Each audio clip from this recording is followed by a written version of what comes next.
আদম আলাইহিস সালামকে বলতেছে ফলটা না খেলে কি হতো না, ফলটা কি একটা কারণ, ফল খাইলেন, এত ঝামেলা করতে হচ্ছে দুনিয়াতে এসে, আব্বা আপনি ফলটা কেন খাইলেন? আল্লাহ বলেছিল ওয়ালা তাকরাবা হাদিহি শাজারা ফাতাকুনা মিনাজ জালিমিন, হে আদম ওই গাছের কাছে যাও না, যদি যাও তাহলে জুলুমকারীদের অন্তর্ভুক্ত হয়ে যাবে।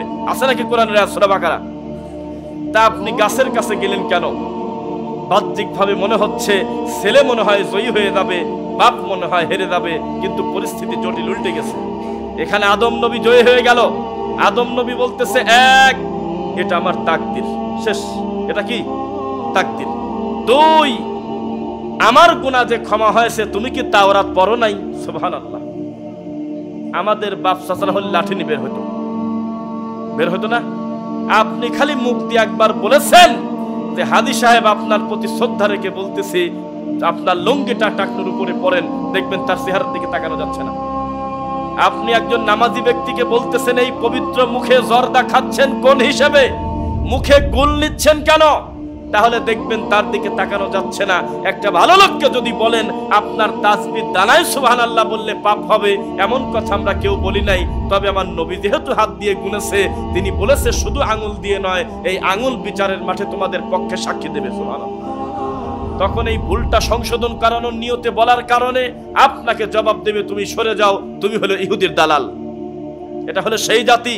কিন্তু আদম আলাইহিস সালামকে ভুল ধরার পর আদম আলাইহিস সালাম বলতেছে এটা আমার তাকদীর। দুই, ওয়াতারহামনা লানাকুনান্না মিনাল খাসিরিন, হে আল্লাহ, হে আমার রব, হে আমার প্রতিপালক, আমি জুলুম করে ফেলেছি আমার নফসের প্রতি, অতঃপর বুঝতে পেরে তোমার কাছে ক্ষমা চাই। শুধু ক্ষমা করলে হবে না, আমার প্রতি দয়া করতে হবে, নইলে আমি ক্ষতিগ্রস্তের ভিতরে পড়ে যাব। আল্লাহ বলল দিলাম ক্ষমা করে। তখন ছেলে হেরে গেল, মানে মুসা নবী হেরে গেল, বাপ জিতে গেল। বাপ হলো আদম, ছেলে হলো মুসা। আমরা এরকম বাহাস করতে চাই, ডাইরেক্ট বাপকে বলবো আব্বা, কোনো দিন আমার এই জবান থেকে একটা উফ শব্দ বের হবে না যেই শব্দে আপনি বাপ হিসেবে কষ্ট পান, মা হিসেবে কষ্ট পান। কোনোদিন এই কটু কথা বলবো না আব্বা, তবে মরা পর্যন্ত আমি দাওয়াত দিতেই থাকবো, আপনি জর্দা দিয়ে পানি খেতে পারবেন না আব্বা। আব্বা আপনাকে আমি অন্তর থেকে ভালোবাসি, ও আব্বা আমি চাই না জাহান্নামের আগুনের জ্বালালি কাঠ হন আপনি, কারণ আপনি জাহান্নামে যাবেনই যাবেন, আমি যাবই যাব, যেতেও পারি নাও পারি, কারণ এই দুই শ্রেণীর জিনিসকে দিয়ে আল্লাহ জাহান্নামের আগুনকে চেতাবে। এক, ওয়াকুদুহান নাস ওয়াল হিজারা, এক নাম্বার হলো মানুষ, দুই নাম্বার হলো পাথর। এই দুই শ্রেণীকে দিয়ে জাহান্নামের জ্বালানি কাঠ আল্লাহ করবেন। এটা বড় জটিল ব্যাপার আব্বা, আপনাকে আমি ভালোবাসি। এখন যদি আপনার ব্যাপারে একটা কটু কথা কেউ বলে, আমার জীবন থাকতে আমি মেনে নেব না, পারলে জিহাদ করে আমি তাকে শেষ করব, না হয় আমি শহীদ হয়ে যাব। তবে আব্বা গলায় তাবিজ আপনাকে আমি নিতে দেব না। মা তোমার কথা আমি এত বেশি মানি, তুমি যদি রাত 3টার সময় আমাকে বলো ও বেটা ওঠো, এই কথা আমার কান পর্যন্ত যদি যায়, আমি যদি 6 দিন ঘুম নাও পারি, কেবল আমি ঘুম আসলাম কাঁচা ঘুম রাজশাহীর ভাষায়, তবু আমি ঘুম পারবো না। আমার মা ডাকছে, যে অর্ডার করবেন মা আমি রেডি, তবে আমি আপনার আলো পাতার জর্দা এনে দেব না বাজার থেকে। আমি আপনাকে ভালোবাসি আল্লাহর জন্য, আপনার জন্য জানটা প্রস্তুত, কিন্তু জর্দা কিনে দেব না গো মা, চুন কিনে দেব না, কারণ চুন আপনার শামুক থেকে হয়, চুন হয় আপনার এইটা মানুষের খাদ্য না। এরপরে আপনি বলবেন আব্বা আপনাকে আমি ভালোবাসি আল্লাহর জন্য, আপনার জন্য জীবন দিতে প্রস্তুত, যদি প্রয়োজন লাগে তবে আব্বা আপনি টাকনুর উপরে কাপড় পরবেন, টাকনুর নিচে কাপড় আপনি পরতে পারবেন না। আপনি আপনার আত্মীয়কে দাওয়াত দেন, জারিদিল কুরবা, নিকটতম আত্মীয়ের ব্যাপারে কোরআন মাজিদে হুকুম এসেছে, তাদের একটা গুরুত্বপূর্ণ হক আছে। জীবন থাকতে শুধুমাত্র আল্লাহকে খুশি করার জন্য আপনাদের সাথে সদাচরণ করব, এটা আমার আল্লাহর কথা, ঠিক কিনা? আমার নবী বলেছে বিচারের মাঠে দুই প্রতিবেশীকে আমি মুখামুখি দাঁড় করায় বলবো এ লোকটা কেমন ছিল, কয় যে মালটা ভালো না, তাহলে জাহান্নামে চলে যাও, নাউযুবিল্লাহ।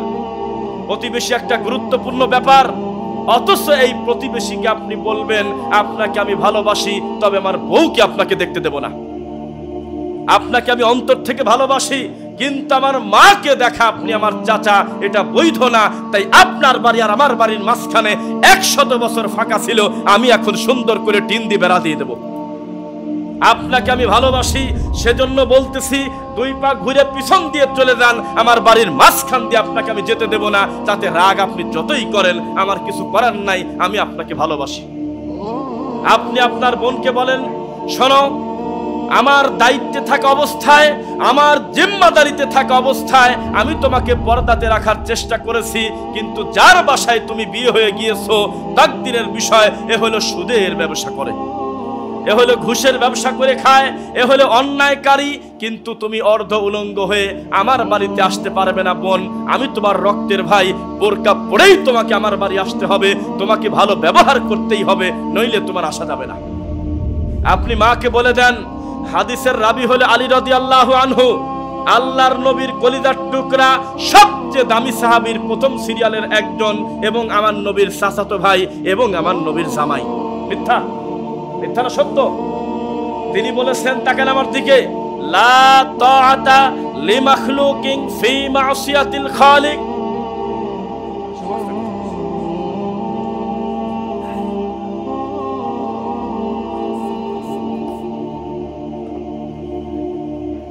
মাখলুককে খুশি করতে গিয়ে খালেককে যে বেজার করে, তার থেকে হতভাগা আল্লাহর পৃথিবীতে আর নাই।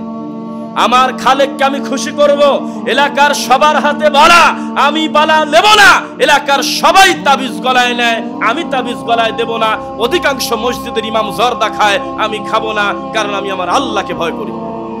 এলাকার অধিকাংশ মানুষ মিলাদ পড়ে খায়, আমি মিলাদ পড়বো না, আমি দরুদ পড়বো। তাতে 2 টাকা কেউ দিল বা না দিল, তবে আল্লাহর কাছ থেকে 3টা পুরস্কার: 1 10টা রহমত, 2 10টা গুনাহমাফ, 3 মর্যাদা 10টা বৃদ্ধি হবে।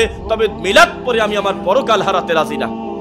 হে আল্লাহ, আমি জিকির করব সূরা আরাফের 205 নম্বর আয়াতের মতো, কেউ জানবে না। আমি এমন ভাবে তোমাকে ডাকবো, এমন ভাবে আমি আমার পাপের কথা বলবো, আমার বউ পর্যন্ত বুঝতে পারবে না আমার স্বামী কোথায় গেল। আমার স্ত্রী অনেক সময় পর বুঝবে, রাত বাজে 3টা, আমার স্বামী কোথায়। গিয়ে দেখবে, ওয়াযকুর রাব্বাকা ফি নাফসিকা তাদাররুআন ওয়া খিফা ওয়া দুনাল জাহরি মিনাল কাওলি বিল গুদুবি ওয়াল আসল। হঠাৎ করে দেখা যাচ্ছে আমার স্বামী ডুকরে ডুকরে কাঁদে, ভিতরে ভিতরে কাঁদে, সেজদায় পড়ে কি জানি আল্লাহকে বলে। তখন আমি বুঝলাম আমার স্বামী আল্লাহকে কিছু বলে। এর নাম হলো জিকির। আর এখন মাইকে যেটা চলতেছে, একটু আগে যেটা চললো, এটা যদি আপনি শুনতেন, আপনি বুঝতেন পরিস্থিতি কত জটিল। একসঙ্গে সবাই বলতেছে ইল্লাল্লাহ ইল্লাল্লাহ ইল্লাল্লাহ, হু হু হু, চিৎকার করে আল্লাহর নামকে বিকৃত করতেছে। পরে নাউযুবিল্লাহ। এ তো গেল যেটা ডাকা যায় না সেটা, কিন্তু সুবহানাল্লাহ বলা যায় না, আল্লাহকে কথা কেউ বলেছে? আলহামদুলিল্লাহ বলা যায় না, এই কথা ফতোয়া দিয়েছে কেউ? আল্লাহু আকবার বলা যায় না? যায়। কিন্তু আমি আজকে আপনাকে বলতেছি, আমি আর আপনি একসঙ্গে জমা ধরে চিৎকার করে করে বলবো সুবহানাল্লাহ, আলহামদুলিল্লাহ, আল্লাহু আকবার, লা ইলাহা ইল্লাল্লাহ। যত সুন্দর করে জিকির করি, তত সুন্দর করেই আমাদের পাপ হবে। কারণ জিকিরটা ছিল, তাহলে মনে করতাম অসুবিধা কি, তারা লাভ দিতেই পারে। কিন্তু এই অস্ক নবীর ওঠে নাই, সাহাবায়ে কেরাম জিকির করতে করতে নড়াচড়া করে নাই। তাহলে কিয়ামত পর্যন্ত যারা আল্লাহকে ডাক দিয়ে নড়াচড়া করবে, তারা প্রত্যেকেই ইবলিসের শয়তানের অনুসারী। কি জবাব দিবেন আব্বাসী সাহেবের? দায়িত্বের সাথে বলতেছে, আহলে হাদিসদের সাথে বিবাহ বন্ধন পর্যন্ত চলবে না। আমি কি বানায় বলছি বলেন? গত কয়েকদিন আগে বলে নাই যে আহলে হাদিসদের সাথে তোমরা বিয়ে পর্যন্ত বসো না, অথচ বিয়ে পোষা যাবে না মানে সে হলো অমুসলিম। কি সরাসরি হয়তো বলে নাই যে ওরা হিন্দু, ডাইরেক্ট হয়তো বলে নাই যে ওরা খ্রিস্টান, কিন্তু বিয়ে যাতে না করে এ কথা বলার মানে সে মুখ দিয়ে বলে দিয়েছে আমরা তাদের কাছে অমুসলিম। বলে নাই? কোন মেয়ে যদি মুসলিম হয়, তাকান আমার দিকে, কোন মেয়ে যদি পড়ে আশহাদু আল্লা ইলাহা ইল্লাল্লাহ ওয়া আন্না মুহাম্মাদুর রাসূলুল্লাহ, এই কথা যদি অন্তর থেকে পড়ে আল্লাহ এবং তার নবীকে মেনে নেয়, তাহলে তার 25 বছরের মূর্তি পূজার গুনাহ ক্ষমা হয়ে গেছে। এই কথা বলার পরে তার বাপ আর মা বলতেছে, তুই এক কাজ কর, তুই যে কালেমা পড়লি সে কালেমার কারণে আমরা তোর প্রতি অসন্তুষ্ট না, আমাদের বাড়িতে থাকবি, আমাদের কথা মতো চলবি, ডান পাশের ঘরে তুই নামাজ পড়বি, বাম পাশের ঘরে আমরা পূজা করব। এত আন্তরিকও যদি হয়ে থাকে, তবু বিয়ের সময় ওই বাপ আর মা তার কোনো গার্জেন না। মাসালা বোঝেন? ওই মেয়ের বিবাহের সময় ওই বাপ যদি বলে ছেলেটা আমার পছন্দ না, তাহলে মেয়ে বলবে তা তোমার পছন্দ আমার কি করবো? ওই মেয়ের বিয়ের সময় যদি মা বলে, আব্বা বলে, বাপরে ওরে মা আমি তোকে অন্তর থেকে ভালোবাসি, তোকে সারা জীবন কোলে পিঠে করে মানুষ করেছি, ওই ছেলেকে বিবাহ করিস না, মেয়ে বলবে তোমার কথা মতো চলবো নাকি আমি আমার মতো বিয়ে করব। কারণ লা ইলাহা ইল্লাল্লাহ শুধুমাত্র না থাকার কারণে জলজান্ত বাপ বেঁচে থাকার পরেও তার সাক্ষীর 4 পয়সার দাম নাই। আশ্চর্য ব্যাপার। অথচ নবী বলেছে তার সাথে উফ শব্দ করো না, অথচ নবী বলেছে তাকে কষ্ট দিও না, অথচ নবী বলেছে তোমার বাপের সন্তুষ্টিতে আল্লাহ সন্তুষ্ট, অথচ নবী বলতেছে যেই বিয়েতে বাপ বাঁচিয়ে আছে কিন্তু বাপ উপস্থিত থাকলো না, সে বিয়ে বাতিল বাতিল বাতিল 3 বার বলছে। কিন্তু জলজান্ত বাপ বেঁচে আছে, বাপ হলো অ্যাডভোকেট উকিল, আর মেয়ে হলো পড়াশোনা কম জানে, এমন মেয়েও যদি বিয়ের সময় বাপের 4 পয়সার দাম না দেয়, ইসলামী শরীয়তে কোনো গুনাহ হচ্ছে না, কারণ এখানে সব ঠিক আছে, শুধু লা ইলাহা ইল্লাল্লাহ ঠিক নেই। তখন মুসলমানের ভিতর থেকে কিছু দায়িত্বশীল তার অভিভাবক হয়ে তার সাথে একটা পুরুষ মানুষের বিয়ে দিয়ে দিবে, সে মুসলিম হিসেবে। বোঝা যাচ্ছে? কারণ ওই হিন্দু যাকে ভালো মনে করবে সে হলো ঠাকুর, ওর বাপের দৃষ্টিতে সবচেয়ে ভালো মানুষ সে যে দুর্গার সামনে নারকেল ফাটায়। কারণ ওই বাপের সামনে সবচেয়ে ভালো মানুষকে যে হলো এখানে কালি নিয়ে সে হলো গরু পূজা করে, সেজন্য সে বাপ বেঁচে থাকা অবস্থায়ও বাপের 4 পয়সা শরীয়তে দাম নাই। এখন দামকার একটা মুসি, মেথর, ডোম, চামার যাই হোক না কেন, আল্লাহর সাথে যদি তার সম্পর্ক থাকে, সে যদি মুসলিম হয়ে থাকে, তার সাথে তার বিয়ে হয়ে যাবে, বাপ কাঁদুককে না যাইছে। তাহলে লা ইলাহা ইল্লাল্লাহর দাম আছে কিনা? বিশাল বড় দাম। আপনি রাগ করবেন না, আমি নাম বলবো না, আপনি বুঝে নেবেন আমাদের এই দেশের তরিকাপন্থী মাযহাবপন্থী গোলামীদের অধিকাংশরই লা ইলাহা ইল্লাল্লাহ বহু আগে বাতিল হয়ে গেছে। যেদিন তারা বলেছে হে আল্লাহ একমাত্র সৃষ্টিকর্তা তুমি, এ কথা আমরা স্বীকার করি, তবে সব ক্ষমতা তোমার কাছে, কথা ঠিক নয়, আমার শাহাদাত কিছু পারে, সে হলে আবু জেহেলের মতো মুশরিক। কেউ যদি বলে হে রব্বুল আলামিন আমার 2 হাত মোনাজাত তুমি কবুল করো, আমার সমস্ত নেকি খাজার দরবারে দিয়ে দিলাম, খাজা তোমাকে কিছু বলবে, তাহলে সে মুশরিক। কত মানুষ এভাবে শিরিক করে। তাই আমরা চিৎকার দিয়ে বলেছি তোমরা আমাদেরকে গালি দাও, তোমরা আমাদেরকে ইহুদির দালাল বলো, তোমরা আমাদেরকে ফিতনাবাজ বলো, আরে আহলে হাদিসের সফলতা কি তোমরা 2 চোখ দিয়ে দেখো না? সারা পৃথিবীতে সিসিটিভি ফুটেজ চালিয়ে দেখো আমাদের মসজিদগুলোতে কিভাবে আমার নবীর সুন্নাত চালু আছে, আলহামদুলিল্লাহ। সারা পৃথিবীর একটা জরিপ চালিয়ে দেখো আহলে হাদিসদের ভিতরে কোনো মাজার পূজারি, কোনো কবর পূজারি নাই। আহলে হাদিসরা মরা মানুষের বাড়িতে কুলখানি খায় না, তাবিজ কবরে বিশ্বাস করে না, কুলখানিতে বিশ্বাস করে না। এর থেকে বড় সফলতা কি হতে পারে? তুমি নিজেকে বলছো হানাফি, অথচ ইমাম আবু হানিফা রাহিমাহুল্লাহ থেকে তুমি জীবনে প্রমাণ করতে পারবে না যে নামাইতু আনুসাল্লিয়া বলতে হবে নামাজের আগে। পৃথিবীতে তিনি না জেনেই মারা গেছে। কোথায় যাবে তোমার নামাইতুর দলিল? তুমি মরা খাচ্ছ, একটা দলিল নাই যে ইমাম আবু হানিফা জীবনে 3 জন মানুষের মৌতিখানা খাইছে, কেউ দেখাতে পারবেন? ইমাম আবু হানিফা রাহিমাহুল্লাহ বলেছে শোনো, কেউ যদি বলো আল্লাহ হলো আমার কলবে, আল্লাহ হলো সব জায়গা, তাহলে তার খবর আছে। তাকে তিনি পিটাতে চাইতেন, কিন্তু আমাদের দেশের তরিকাপন্থী দাবিদার তারা বলে আল্লাহ নাই কোন জায়গা, সব জায়গায় আছে। কথা বোঝা যাচ্ছে? এবার আপনাকে আমি বলি, মানুষ যে অভিনয় করে তার একটা প্রমাণ নেন।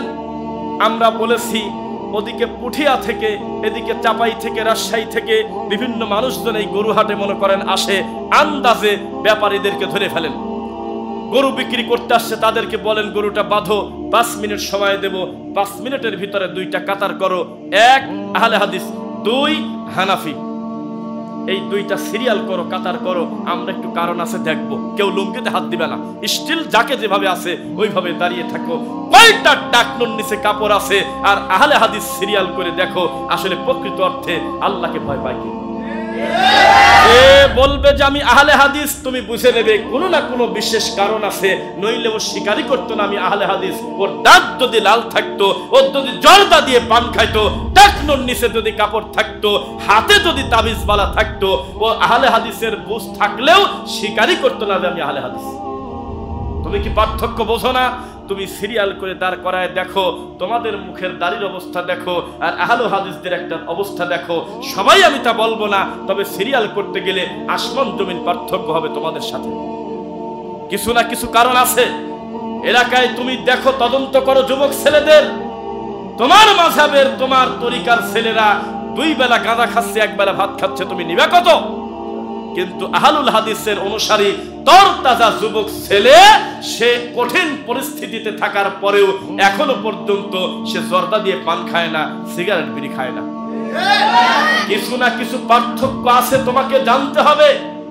তোমাকে আমরা বলেছি, আমাদের এই যুগে এই সময় রাজশাহী বিশ্ববিদ্যালয়ে পড়া একটা ছেলে, প্রত্যেকটা ছেলে টাকনুর নিচে কাপড় পরে, ওই জায়গা টাকনুর উপরে কাপড় পরে ঠেঙা ঠেঙা লাগে। পরিস্থিতি কত জটিল ওই ছেলে বোঝে।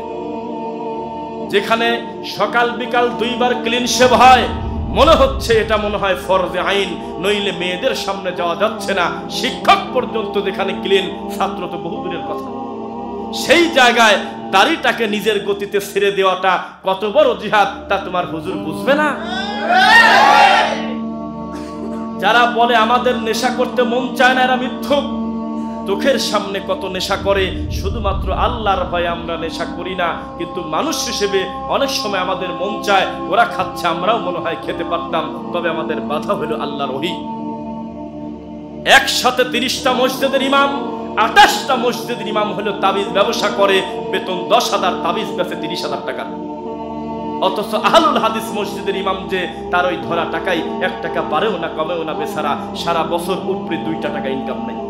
কারণ দরুদে ইব্রাহিম শুনে 1টা টাকাও হুজুরের কেউ হাদিয়া দেয় না, আহলে হাদিস হলেও দেয় না। দিচ্ছেন না আপনারা?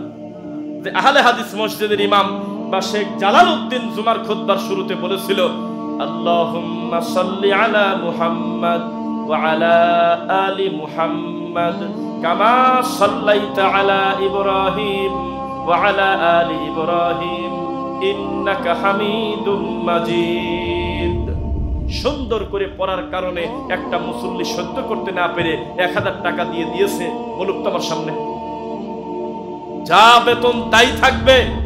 তাই আমাদেরকে যদি কেউ বলে আমাদের মসজিদে একটা ইমাম দেন, মসজিদটা যদি আহলে হাদিসের হয়, আমি আল্লাহর ঘরে বলতেছি সর্বনিম্ন 25,000 টাকার নিচে বেতন থাকলে আমি গুরুত্ব দেইনি। কারণ এটা 2024 সাল।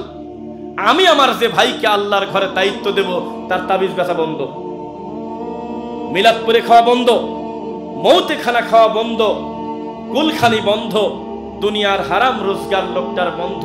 বেতন যা দিবেন ওই টাকাই থাকবে, এই টাকা দিয়েই লোকটার পরিবার নিয়ে চলতে হবে। বেতন কেন 10,000? বোঝা যাচ্ছে নাকি?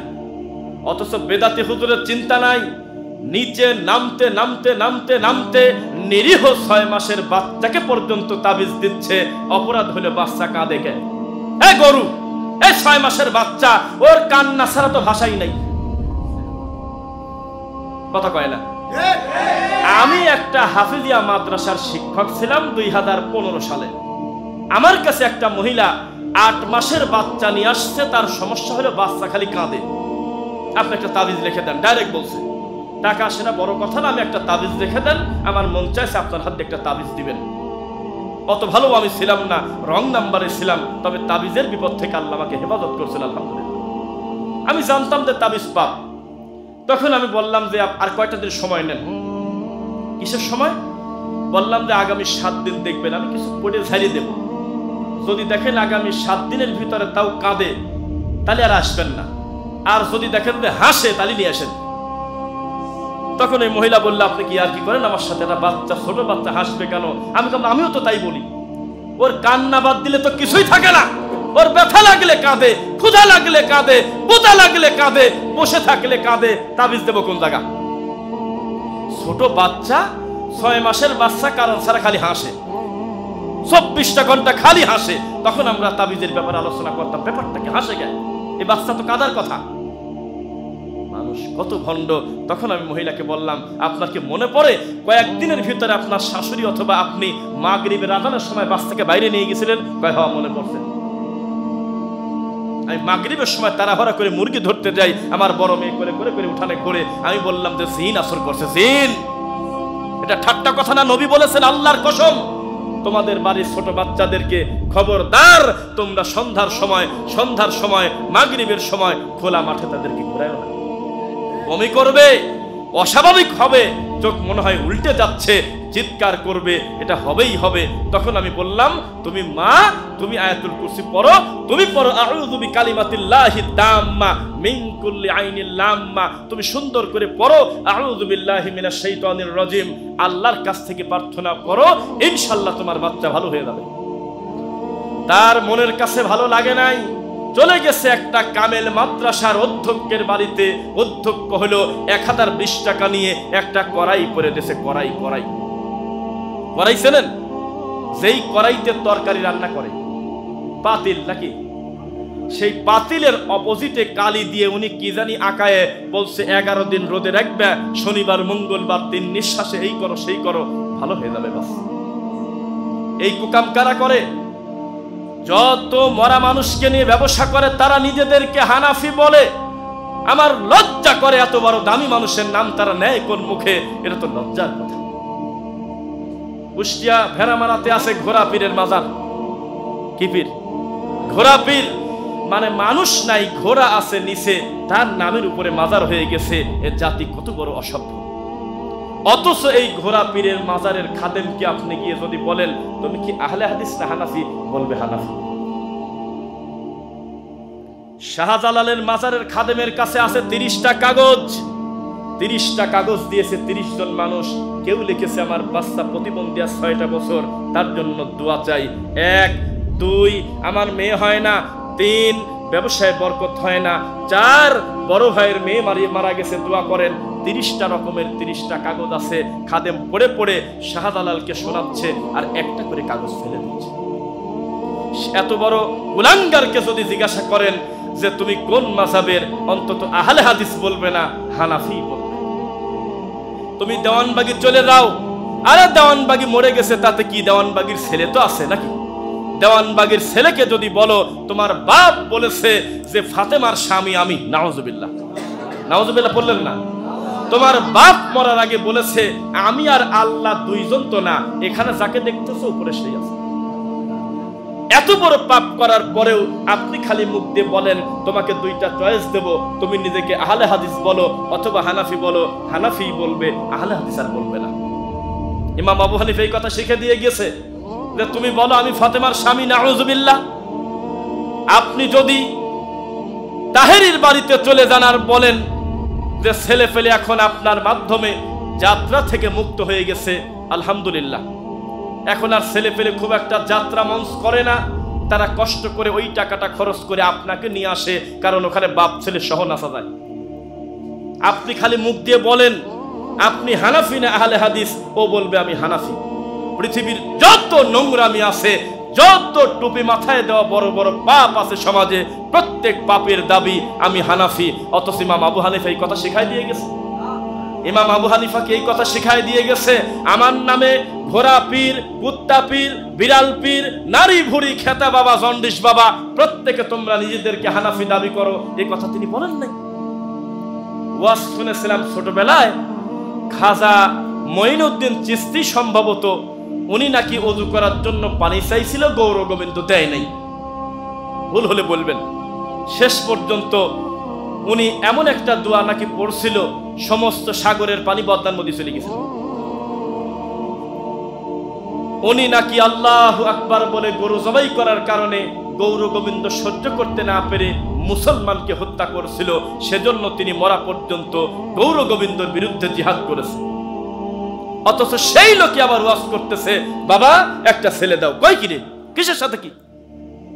যেই লোকটা আল্লাহু আকবার প্রতিষ্ঠিত করতে জিহাদ করলো, সেই লোকের মাজার দিয়েছে, অথচ নিচে আছে কিনা আমরা কিন্তু এখনো শিওর না। শিওর? আপনি শিওর যেখানে শাহজালাল শুয়ে আছে এটা শিওর? জি না। জিজ্ঞাসা করতে থাকেন, তথ্য পাবেন না। এটা হলো ঝিনাইদার বোতল বাবার মতো, বোতলে ফু দিচ্ছে, রাজশাহীর লোক পর্যন্ত বোতল নিয়ে গিয়েছিল। সত্য কথা, মানুষ যুগে যুগে আল্লাহর তাওহীদ নষ্ট করেছে, তবে একজন আহলে হাদিস পৃথিবীতে জীবিত থাকতে সত্যকে তারা সত্য বলবেই বলবে ইনশাআল্লাহ। কোনদিন তারা ছাড় দেবে না। সব হুজুর জর্দা খেলেও আহলুল হাদিসের বাচ্চা বলবেই যে জর্দা হারাম। সব লোক টাকনুর নিচে কাপড় পরলেও একজন আহলে হাদিস বেঁচে থাকতে তারা বলবেই টাকনুর উপরে কাপড় পরতে হবে, নইলে অপরাধ হবে। একজন আহলে হাদিস বেঁচে থাকতে কোনদিন এই সমাজে মিলাদ তারা চলতে দিতে চাইবে না। বিচার আল্লাহর কাছে দিবে, তবে সত্যকে তারা সত্য বলবে। সত্য কথা। কোথায় যাচ্ছেন আপনি? কুষ্টিয়া, ঝিনাইদা, রাজবাড়ী, পাবনা, অধিকাংশ জেলাতে আগে যদি সালাফি আকীদার লোকজন দাওয়াত দিতে যেত, মানুষ ভয় দেখাতো, ওখানে কিন্তু পীর বাদ দিলে কিছুই থাকে না, সাবধানে যাও। সেখানে মাহফিল করতে গিয়ে দেখি শত শত আল্লাহর দিন বোঝা যুবক রেডি হয়ে গেছে। প্রবাসী ভাই গিয়েছিল টাকা রোজগার করার জন্য, কিন্তু আসার সময় আল্লাহর দিন নিয়ে বাড়িতে আসতেছে। কথা বোঝেন নাই? প্রথমে বাড়ি থেকে গিয়েছিল ছোট ভাইকে পড়াশোনা করাবে, বাপের ঋণ ঘাড়ে, আরে কত কষ্ট করে ধার দেনা করে বাপের ভিটা বাড়ি বিক্রি করে সৌদি গিয়েছিল, দুবাই গিয়েছিল, কাতার গিয়েছিল। এখন যদি বলি আমেরিকা পর্যন্ত তাওহীদ বোঝে মুসলমানের বাচ্চা, আর 90% মুসলমান দাবি করে এ হলো মাজার পূজা করে। ঢাকা উত্তরা রূপায়ণ সিটি নাম শুনেছেন? খালপার মেট্রো রেলের পাশে, সেখানে গতকালকে একজনের সাথে আমার দেখা। উনি বলতেছে আমার জন্য দোয়া করবেন, আমাকে জড়ায় ধরে বলতেছে আমি একজন ফ্রান্স প্রবাসী, আমি আপনাদের বক্তব্য শুনি, আমি তাওহীদ মেনে চলি, আমি একটা দ্বীনি প্রতিষ্ঠান পরিচালনা করি। আমি তখন চুপ করে তাকায় রয়েছি। বলে কি হয়েছে? বলে আমি একটা জিনিস মার্ক করলাম, হায়রে কপাল, যেই দেশের মানুষ সকালবেলা ব্রেকফাস্ট করে হলো মদ দিয়ে, যেই দেশের মানুষ দুপুরে লাঞ্চ করে, যাদের প্রধান খাদ্য হলো মদ, যাদের রাত্রে ডিনার করে হলো মদ দিয়ে, যারা পড়তে বসলে যদি চোখে ঘুম ঘুম আসে চোখে মদ মারে, এত বড় নিকৃষ্ট মানুষের এলাকায় থেকে আপনি আল্লাহর তাওহীদ বুঝে গেলেন। আর এই দেশে বাস করি, যে দেশে যেদিক তাকাই কোরআনে হাফেজার আলেম, আর আমাদের নাম দেশে তোরা ইহুদির দালাল। বুঝতেছেন কথা? আমাদেরকে বলে তোরা খ্রিস্টান।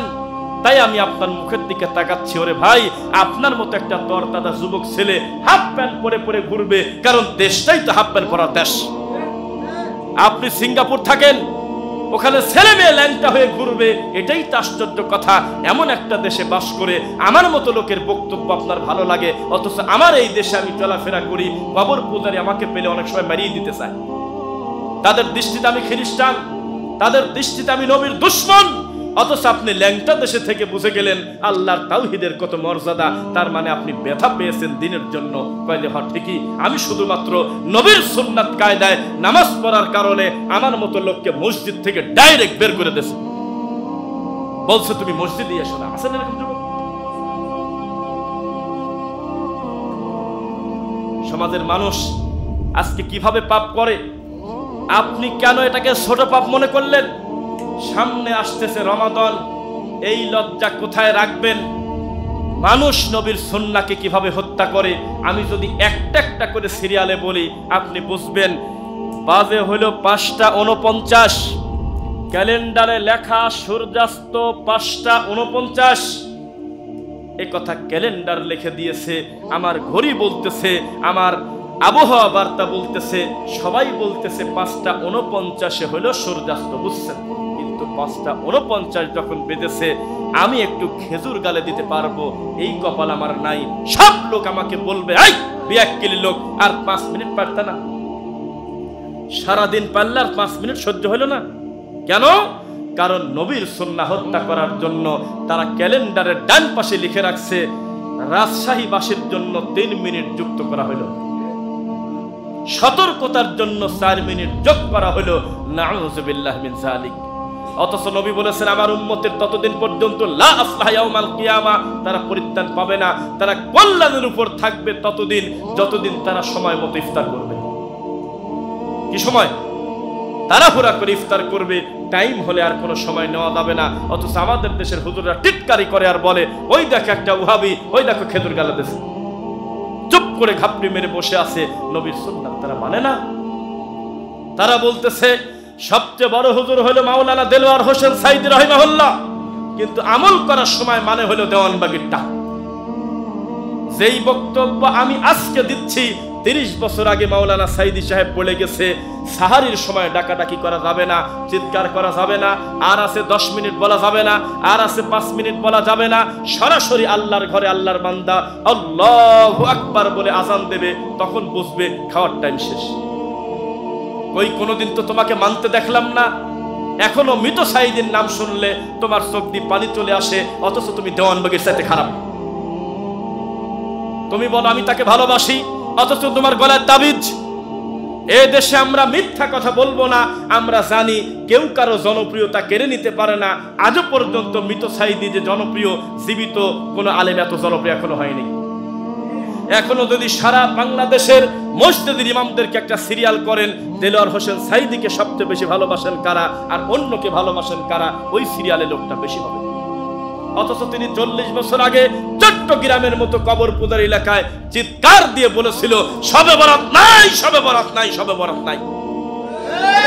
অথচ তিনি 30 বছর আগে বলেছিলেন 90 সালের পর যে শোনেন, কারো হাতে যদি বালা থাকে, অষ্টাধাতু থাকে, তাবিজ থাকে, খুলে এখনই ফেলে দেন। তুমি বলে ভালোবাসো, তুমি ভণ্ড, তুমি প্রতারক, তুমি তাকে ভালোবাসো না। আজকের থেকে আমি যদি ভুল না করি প্রায় 20 বছর আগে এই মোবাইলে আমার এখন রেকর্ড করা আছে 672টা বেদাতির সত্য কথা সিরিয়াল করা আছে। আমি এই ভালো মানুষটার কথা রেকর্ড করে রাখছি। ওনার কাছে একটা প্রশ্ন আসলো, মহিলা প্যান্ডেল থেকে খাদিজা নামে একটা বোন প্রশ্ন করেছে, নামাজের পরে আমাদের এই দেশে ইমাম মুসল্লি সহ একযোগে সম্মিলিত মোনাজাত করা হয়, এটা নাকি নবীর সুন্নাতে নাই? তখন তিনি পরে বললেন, প্রথমে উত্তর দেন নাই, প্রথমে বলেছেন বাহ আমাদের বোনরা তো ভালো ভালো প্রশ্ন করতেছে। তারপরে তিনি জবাব দিলেন, জীবন আসলে এটা সাহাবায়ে কিরাম করে নাই, নবী করে নাই, নবী দোয়া পড়েছেন, আমরা কেন যে হাত তুলি এটা চলে আসছে। বোঝা যাচ্ছে? তুমি বলে তাকে ভালোবাসো, এসব কথা বলে সত্য কথা বলে ইমামতি টিকাও দেখি। আজকের থেকে 30 বছর আগে সাইদি সাহেব তিনি বসে বসে দরুদ পড়তেছে, তার কাছে প্রশ্ন গেল, আপনি তো আমাদের এলাকায় এসে মিলাদ পড়েছেন দাঁড়িয়ে, এখন আপনি মিলাদ পড়েন না কেন? বলে যে আমি আগে জানতাম না, পরবর্তীতে সুন্নাহটা জানার পরে আমি আর মিলাদ পড়ি না। দেলোয়ার হোসেন সাইদি এখনো জলজল করতেছে তার বক্তব্য ইউটিউবে। তিনি বলেছে আল্লাহ হলে উপরে, আল্লাহকে কলবে রাখা, সব জায়গায় বিরাজমান, এটা হিন্দুয়ানি আকীদা। অথচ তল্লাশি করেন সব মসজিদের ইমামকে, প্রত্যেকটা মসজিদের বেদাতি মসজিদের ইমাম তারা বলে আল্লাহ নাই কোন জায়গা। আবার যদি বলেন তাহলে আল্লাহ যে বলতেছে সূরা তাহাতে আর রহমানু আলাল আরশি ইস্তাওয়া, আমি আল্লাহ, আমি রহমান, আমি উপরে থাকি, এখন কি হবে? কয় যে আল্লাহ সম্পর্কে প্রশ্নই করা যাবে না। আছে নাকি? অথচ একটা ইমামের ইমামতির ট্রেনিং হওয়ার কথা এইটা, আল্লাহ সম্পর্কে ইমাম সাহেবের তথ্য কেমন, নবী সম্পর্কে তার ধারণাটা কেমন। সেই হুজুর বলবে নবী গায়েব জানে, ইমামতি তো বহু দূরের কথা, ওটা একটা অসভ্যটা মানুষই না। কেননা কাজ ছিল রবের, কাজ ছিল খালেকের, ও মাখলুকের দায়িত্ব দিয়ে দিয়েছে। আল্লাহর নবী যত সম্মানী হোক না কেন, তিনিও তো আল্লাহর বান্দা। আব্দুল্লাহ, আব্দুল্লাহ কিনা? তিনি বলেছে শোনো, কুল্লা ইয়ালামু মান ফিস সামাওয়াতি ওয়াল আরদিল গায়বা ইল্লাল্লাহ। সৈয়দ নজরুল ইসলাম নামে একটা রোগী, সে বলতেছে যে এই তো ইল্লাল্লাহ জিকিরের দলিল পাওয়া গেছে। কয় যে ইল্লাল্লাহ জিকির তো আল্লাহ নিজেই করে। এই কথা বলে কোরআন মাথায় নিয়ে বলতেছে আমি আপনাদেরকে আল্লাহর কসম করে দেখাবো ইল্লাল্লাহ জিকির আল্লাহর কোরআনে আছে, আল্লাহ নিজেই জিকির করে। দলিল বলতেছে কুল্লা ইয়ালামু মান ফিস সামাওয়াতি ওয়াল আরদিল গায়বা ইল্লাল্লাহ। রোগী কি গায়ে লেখা থাকে? এখানে নবী বলতেছে কুল মানে আপনি বলে দেন, মানে আল্লাহ বলতেছে বলতে, লা ইয়ালামু কেউ জানে না, মান ফিস সামাওয়াতি ওয়াল আরদ, সামাওয়াত মানে আকাশ, আরদ মানে জমিন, আসমান আর জমিনে কেউ জানে না, কারোর কাছে খবরই নাই। গায়বা ইল্লাল্লাহ, গায়েবের খবর একমাত্র আল্লাহর কাছে। আল্লাহ ছাড়া ইল্লাল্লাহ ইল্লাল্লাহ জিকির করেন কেন? তারা বলেছিল ইল্লাল্লাহ জিকির কোরআনে আছে, বলে নাই? আমরা তাদেরকে বলেছিলাম কোরআনে থাকলেই যদি জিকির করা যায় তাহলে কোরআনে রয়েছে ফিরাউন আবু লাহাবের মতো একটা নিকৃষ্ট প্রাণীর নামে কোরআনে একটা সূরাই আছে। নামাজের পরে বলো লাহাব লাহাব লাহাব, ফিরাউন ফিরাউন, হামান হামান, বলতে পারবে? নাকি হবে? এই কথা তো বহু দূরের কথা। কেউ যদি বলে মূসা মূসা, ঈসা ঈসা, ইব্রাহিম ইসমাইল ইসহাক ইয়াকুব আইয়ুব লূত জাকারিয়া ইয়াহইয়া, এভাবে যদি কেউ পড়ে আল্লাহর কসম তার গুনাহ হবে। যদিও এটা নবীর নাম, যদিও কোরআন পড়তে গিয়ে পড়লে আল্লাহর নাম পড়লে যেমন 10 নেকি, ফিরাউনের নাম পড়লে একই রকম 10 নেকি। কারণ এখন কোরআন পড়ার একটা পর্দায় আছে, কিন্তু পড়া বাদ দিয়ে যদি কেউ সারা দিন যদি বলে হু হু হু, এই কথা কোরআনে 1000 বার থাকতে পারে, 1000 বারই তার পাপ হবে পড়লে। বোঝা যাচ্ছে নবীর তরিকা কে মানে? তারা কিসের সাথে কি যুক্তি দিচ্ছে? তারা বলতেছে জর্দা খাওয়া হারাম, কোরআনে আছে কোন জায়গা? রোগী লেখা থাকে গায়ে। যে যে নতুন নতুন বিদাতের ডেলিভারি হচ্ছে, প্রত্যেকটা বিদাতের নাম যদি কোরআনে লেখা থাকতো তাহলে কোরআন হতো এই মসজিদের চাইতে বড়। এই বাঙালি যা 3 মিনিট পর পর এক একটা মুরগি থেকে ডিম হয়ে বাচ্চা ফোটায়, যেমন বিদাতের ডেলিভারি হয় তেমন।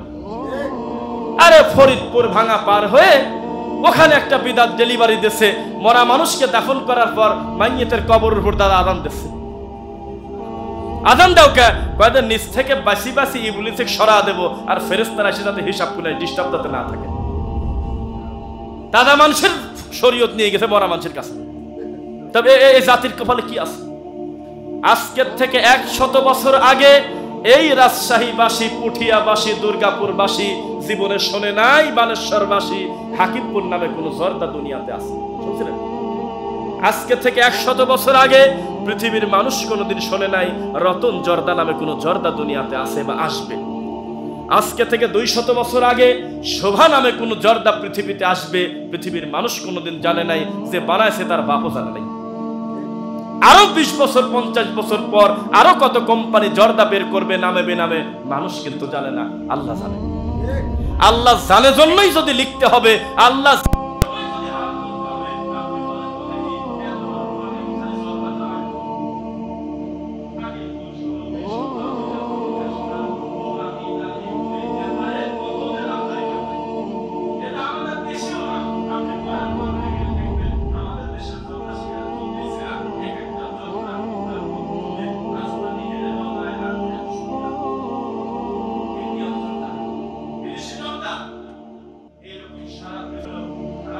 চিৎকার, সত্যের চিৎকার, তাওহীদের চিৎকার বেদাতির কানে ঢুকে গেছে। বেদাতি মানুষের সামনে হাকিমপুর কেনে না, সুরুবি কেনে না, মানুষ ঠিক পায়ে যাবে। তখন একটা কাজ করছে, জর্দার নাম দিয়েছে নুরানি জর্দা। কি জর্দা? আমি খালি দুঃখে মরি যে তুই খাবি মদ, তুই খাবি ইয়াবা খা, যে আমি ইয়াবা খাচ্ছি, বাজে বাবা খাচ্ছি। বাবা হলো কি যাবে? ইয়াবা। মিথ্যা কথা। তুই পীরকে ঠাকুর বল, বাংলা কথা ঠাকুর। তুই পীরকে বল গুরু, তুই পীরকে আরো কত কিছু ডাকার আছে। এমন একটা শব্দ দিয়ে ডাকতেছে, আল্লাহর ওলি বলে, পীর বলে। ও বাংলাতে বানানো হয় না, আরবিতেও হয় না, ফার্সি শব্দ। ইবলিস শয়তান দেখলো শুধু যদি তাদেরকে মানুষকে মানুষ বলে ডাকি, হুজুর বলে ডাকি, আলেম বলে ডাকি, তাহলে আলাদাভাবে আর মানা যাবে না, একে একটু বড় করে পীর বানায় দাও। শুধু যদি মুসলিম বলি তাহলে হবে না, মুসলিম বললে তো সব জান্নাতে চলে যাবে, ওকে বানা দাও হলো সুন্নি। কি বানায় দাও? সুন্নি বানায় দাও। কি বানায় দাও? বলে সুন্নি। দেখেন আপনারা এই ধরনের কিছু ফেস করেন কিনা জানি না। ডক্টর খন্দকার আব্দুল্লাহ জাহাঙ্গীর রাহিমাহুল্লাহ, ডক্টর আবু বকর মোহাম্মদ জাকারিয়া হাফিজাহুল্লাহ, উনি ওনার এলাকা কুমিল্লাতে বক্তব্য দিচ্ছে। তো পাশে একজন বক্তা বক্তব্য দিচ্ছে, ইমাম আবু হানিফা রাহিমাহুল্লাহকে একটা লোক বলে মুখের পর থাপ্পড় দিছিল, তার হাত খুলে গেছে। আমি কিন্তু পরশুদিন শুনেছি। তাকান নদী, তাকান না। আবার বলেন, এখানে অস্পষ্ট ব্যক্তির নাম কিন্তু না, এটাতে কত জলজান্ত সত্য। আমি এমন একজন মানুষের নাম নিলাম, সারা বাংলাদেশের প্রসিদ্ধ সবচাইতে বড় বিদ্যানের সিরিয়াল যে কজনের ভিতর করেন উনি আছে। তার নাম ডক্টর আবু বকর মোহাম্মদ জাকারিয়া হাফিজাহুল্লাহ। বিশ্বাস করেন প্রায় 1000 কিতাবের লেখক এবং সম্পাদক তিনি। তো সেই মানুষ বলতেছে আমার কুমিল্লাতে আমাকে বসায় রেখে দ্বিতীয় বক্তা বক্তব্য দিচ্ছে, ইমাম আবু হানিফার মুখের উপরে একটা লোক ঠাস করে ধাপ পড়তেছে, হাত খুলে পড়ে গেছে। তখন স্যার বলতেছে আমি আর সহ্য করলাম না, যে না, কারণ আমি তো জানি এই খুলি দেওয়া হাত একটু পর লাগাবি, তা আমি আর লাগাতে দিলাম না। আমি বললাম এগুলো মিথ্যা কথা, এগুলো বলতেছেন কেন, সব মিথ্যা। উনি এত বড় সম্মানের লোক, এটা আমরা আশা করি ওনার মুখের উপর কেউ থাপ্পড় আসলে দেয় নাই, সত্যি দেয়নি। 2 থাপ্পড় দিলে হাত খুলে পড়ে যায়, নবীদের ধরে মারতেছে, পাগল কি করে, আরো কত সাহাবীকে শহীদ করে দিচ্ছে কাফেরের বাচ্চারা। আরে আবু হানিফার থাপ্পড় মারছে, হাত খুলে পড়ে গেছে, হাতটা লাগানোর আগেই বলতেছে হাতটা লাগায়েন না, এই কথা মিথ্যা। তখন ওনারা হ্যাঁ আপনারা নবীর দুশমন, বলির দুশমন, মুশতাকে রাসূল, ওহাবি, লামাযহাবি, এইভাবে উল্টা পাল্টা বলে চলে গেল। প্রতিবাদ করতে শিখতে হবে। মিথ্যা কথা কতদিন চলবে? ভালো ভালো ব্যক্তির নামে এত বেশি মিথ্যা কথা, তার আর শেষ নাই। আব্দুল কাদের জিলানী জীবনে আর কিছুই বলে দেয় নাই। আমি এই বইটা খুঁজতেছি, পাচ্ছি না। ওই নতুন যেটা আছে, কিছু কিছু ভিডিও দেখছেন মনে হয়, রাজশাহী থেকে ফোন দেয় আমাকে যে গুনিয়াতুত তালিবিন বইটা কোথায় পাওয়া যায়। বর্তমানে যেটা আছে সেটা এই বাটপাররা করছে কি, ওই 3 পৃষ্ঠা খুলে ফেলছে। যেই 3 পৃষ্ঠায় আব্দুল কাদের জিলানী আহলে হাদিসদের ব্যাপারে কথা বলছে, ওই 3টা পৃষ্ঠা রাখে নেই, কাটি দিয়েছে, কাটি নতুন করে ছাপাইছে। আব্দুল কাদের জিলানী বলেছে, ও পৃথিবীর মানুষ, তোমরা কি বিদাতিকে চিনতে চাও? বিদাতির আলামত কি জানতে চাও? কাদেরকে বিদাতি বলা যায় জানতে চাও? কয় যে জি জানতে চাই। বলে যে যেই যুগে যারা আহলে হাদিসদেরকে গালিগালাজ করে তারাই হলো বেদাতি। এই কথা যেই লেখছে ওই পৃষ্ঠাগুলি কাটি দিয়েছে। আল্লাহর কসম, আল্লাহ তোমার ঘরে বলতিছে, আমি যদি মিথ্যা বলি তাহলে আমার উপরে তোমার গজব। আমি নিজে বইটা নিয়ে একটা জালসা রাজশাহী রহনপুর এরকম ভোলাহাট ট্রেনে যাওয়া লাগে শিরোইল্লাকি স্টেশন থেকে, সেখানে আমি গিয়ে মাহফিলে ওঠার আগে আমার বই পেয়েছি, ওই 3 পৃষ্ঠা আমি পাই নাই। সম্ভবত কোনো বেদাতি আমার ওই বইটা নিয়ে 3 পৃষ্ঠা ছিঁড়ে ফেলেছে। কারণ আমার পাশে দেখলাম যে 5 কলি টুপিওয়ালা বেশ কয়েকজন ঘোরে মুসাফা করলো, দেখা করলো, বইটা বালিশের পাশে রেখে শুয়ে আছি। বক্তব্য দেওয়ার সময় সব পাইছি, 3টা পৃষ্ঠা পাইনি। আব্দুল কাদের জিলানী সালাতের বর্ণনা দিচ্ছে গুনিয়াতুত তালিবিনে। আমি সালাত আদায় করি, আমি রুকুতে যাওয়ার সময় হাত এইভাবে উঠাই, আমি রুকু থেকে উঠে হাত এভাবে উঠাই, সুবহানাল্লাহ। আব্দুল কাদের জিলানী নিজে বলতেছে গুনিয়াতুত তালিবিন, কেউ যদি বলে আল্লাহ তুমিও পারো আমিও পারি, তাহলে সে মুশরিক। কেউ যদি বলে আল্লাহ তুমিও খাওয়াও আমিও খাওয়াই, তাহলে সে কাফের। আল্লাহ তুমিও দাও আমিও কিছু দেই, তাহলে সে আবু জেহেল। আল্লাহ তোমারও লাগে আমারও লাগে, এই কথা যদি কেউ বলে তাহলে সেটা অমুসলিম। আল্লাহ যা কিছু করেছে জিকির আজগার, আমি আমার কারোর ওসিলা দিলাম, উনি যদি কবুল না করে হবে না, তাহলে সে মুশরিক। বুনিয়াতুত তালিবিনে ওই পৃষ্ঠা 3টা কাটা। তবে আমি আশা করতেছি ইন্ডিয়াতে খুব দ্রুত যখন যাব, আমি বইটা পুরনো সংস্কার যদি পাই, আমি নিজের খরচে চেষ্টা করব অন্তত 2-4-5 কপি ছাপানো। যেই এলাকায় যাব সেই এলাকায় দিনী ভাইদের কাছে সাধ্যমতো 20টা 50টা 100টা দিয়ে আসবো।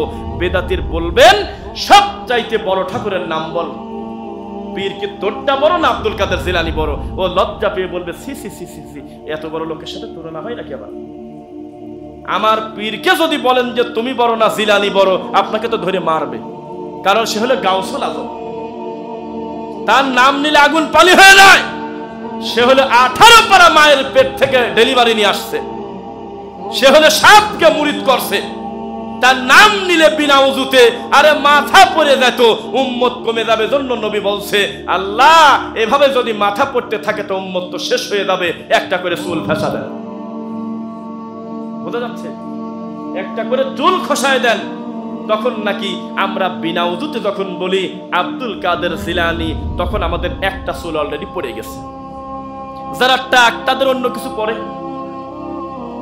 যাদের দাড়িও নাই তারা বগলের চুল পড়ে, মনে করেন কিছু একটা পড়বে, যদি বিনা উযুতে তার নাম নেয়, নাউযুবিল্লাহ মিন যালিক।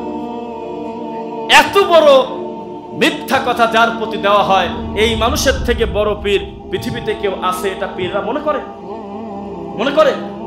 সেই মানুষটা বলতেছে বিদাতি তাদেরকে বলা হয়, তাদেরকে দেখে তোমরা বুঝবে যে বেদাতি যারা আহলে হাদিসদেরকে বিভিন্ন নামে বেনামে ব্যঙ্গ করে করে ডাকে। বোঝা যাচ্ছে? কলম দিয়ে লিখেছে, কাগজে লিখেছে, পৃথিবীর সব বিদ্বান স্বীকার করেছে। আহলুল হাদিসদেরকে দেখলে বোঝা যায় এখনো আমার নবীর সালাতটা জিন্দা আছে। আমি দায়িত্ব নিয়ে বলতেছি, নাম বলেন, দাঁড়ান এখানে কেউ একজন, যে আমি একদিন আহলে হাদিস অধ্যুষিত এলাকায় নামাজ পড়ছিলাম, তাদের আকীদা মানহাজে প্রতিষ্ঠিত মসজিদে তারা জোহরের নামাজ বা আসরের নামাজ 3 মিনিটে 4 রাকাত করে পড়ে ফেলছিল ইমাম সাহেব। একজন যদি প্রমাণ দিতে পারেন আমি তওবা করব। জানান কেউ? নামাজ তো পড়েন সবাই কম বেশি, নাকি কম পড়েন নাকি? যাই পড়েন আপনি বলেন তো দেখি, জীবনে এই মসজিদে শায়েখ জালালউদ্দিন জীবনে কোনোদিন 3 মিনিটে 4 রাকাত পড়ছে? অথচ যারা নিজেদেরকে মাযহাবী দাবি করে, তরিকাপন্থী দাবি করে, তাদের মসজিদে ঘুরে দেখেন আল্লাহর কসম 3 মিনিটে 4 রাকাত নামাজ শেষ। ঈশ্বর দি, কিন্তু এইটুকি বলবো, ভেঙে বলবো না। ভিডিও কিন্তু আছে, দেখছেন না কেউ? আচ্ছা, কেউ কেউ দেখছেন আমার আজকে একটা ভিডিও দিছি সালাতের উপরে? মসজিদে কেউ দেখছেন? দেখেন না? কালকে দেখবেন। আস্তে আস্তে দিছি মাগরিবের সালাতের পরে। ঈশ্বরটি একটা মসজিদে আমি জোহরের আসর জমা করে পড়লাম, কারণ আমার মাহফিল ছিল হলো হামির কুচ্ছা দুর্গাপুর নাকি দেখ একটা জায়গা, আলোকনগর, ওই যে ছিল বাগমারা। সেই বাগমারাতে মাহফিলে যাব, স্টেশনে আমি জোহরের সালাত পড়তে গেছি। আল্লাহ তুমি সাক্ষী, 1:34 যখন বাজে সালাম ফিরে ফেলছি। আমি ভিডিও করে নিয়ে আসছি এই ঘরের দিকে, যাতে বেদাতিরা কিন্তু অমানুষ, এরা যে কি গালিগালাজ করে আমাদের দলিল দিয়ে ওয়াজ করার পরেও, তাই আমি ঘরের দিকে মোবাইল করে নিয়ে আসছি, আমার কাছে আছে। এভাবে ধরছি, যেই সালাম ফিরেছে চট করে মোবাইল বের করে ভিডিও করছি। পরে কথা লাগাইছি যে দেখেন এই মুয়াজ্জিন দাঁড়াইছে 1:30-এ, আর ওরা দেয় হলো জোড়ায় জোড়ায় একামত। ফুল আর একবার আজান দেয় না, 2 বার করে। 1 মিনিটে কি হয়? অন্তত 1 মিনিট লাগে। 31-এ দাঁড়াইছে, 31-এ দাঁড়াইছে ইমাম, আল্লাহু আকবার বলল, এর ভিতরে রুকু আছে, সিজদা আছে, তাশাহুদের বৈঠক আছে। 4 রাকাত বিশিষ্ট জোহরের সালাত জামাতে ইমাম আদায় করছে, তখন বাজে 1:34। আপনি দেখান তো দেখি পৃথিবীর কোন আহলে হাদিস এইভাবে সালাত নিয়ে আর কি ঠাট্টা করে? দেখেন, আপনি নাম বলেন, আমি মেনে নেব। তখন আমি দেখি একটা মুরব্বী সালাতের সময় যে শেষ, তখন দেখি যে উনি এরকম করতে থাকেন আমার দিকে। এটা দ্বারাই যে একদম কি আহলে হাদিস প্রমাণ করবো সেটা না, তবে এটা বাহ্যিক একটা দেখার একটা সৌন্দর্য। এটা দেখে অনেকটা আমরা আন্দাজ করতে পারি উনি মনে হয় সুন্নাহপন্থী ইনশাআল্লাহ। তখন আমি মনে করলাম আমি নামাজ পরে পড়বো, আমি আরেকটা পরীক্ষা করি। ওই লোকের দিকে মোবাইল ধরে তারা আছে, দূর থেকে উনি তো বুঝবে না। তো উনি 2 রাকাত সালাত আদায় করল। ওনার যখন সালাম ফিরানো শেষ, তখন দেখি যে 6 মিনিট লাগেছে। অথচ সেটা নফল সালাত, ফরজ মাঝে সব নফল না। সুন্নাত সালাত 2 রাকাত পড়তেছে জোহরের পরে। আমার এই বাপের বয়সী মুরব্বী পাটি বিক্রি করে খায়। পাটি ছিলেন, ঘুরে ঘুরে এলাকায় পাটি বিক্রি করে। আমি বললাম কোথায় গিয়েছিলেন? বলে কুষ্টিয়া দৌলতপুর এলাকায় পাটি বিক্রি করে আসলাম। পাটি বাড়ি কোথায়? বলে সান্তাহার, এরকম একটা জায়গা আছে সান্তাহার, নওগাঁ বাবুগুড়া এরকম। সেই সান্তাহারের লোকটার বাড়ি, উনি পাটি বিক্রি করে। ওই টোপলাটা সাইডে রেখে উনি নামাজ পড়ছেন। আমাদের পরে 2 রাকাত সুন্নাত পড়লো, লোকটার লাগলো 7 মিনিট। ওই একই ব্যক্তি ইমামের পিছনে, যাকে এতগুলো মানুষের আমানত দেওয়া হলো, ফরজ নামাজ পড়লো 3 মিনিটে। ওনার থেকে বের হয়ে এসে বললাম একটু কি কথা বলা যাবে? বলে যে বলেন। তো উনি আহলে হাদিসদের তরুণ কাউকে চেনে না। উনি পুরাতন ডক্টর আব্দুল কাফি আল কুরাইশি রাহিমাহুল্লাহর নাম বললো, ডক্টর আব্দুল বারী সাহেব, ডক্টর আসাদুল্লাহ গালিব সাহেবের নাম বলার সাথে সাথে অন্তরটা ভরে গেল। মুরব্বী যারা তাদেরকে চিনে। তখন আমি বললাম একটু বসেন, আমি তাদেরকে ভালোবাসি, আমি নিজেও একজন সালাফি আকীদার, একটু কথা বলি।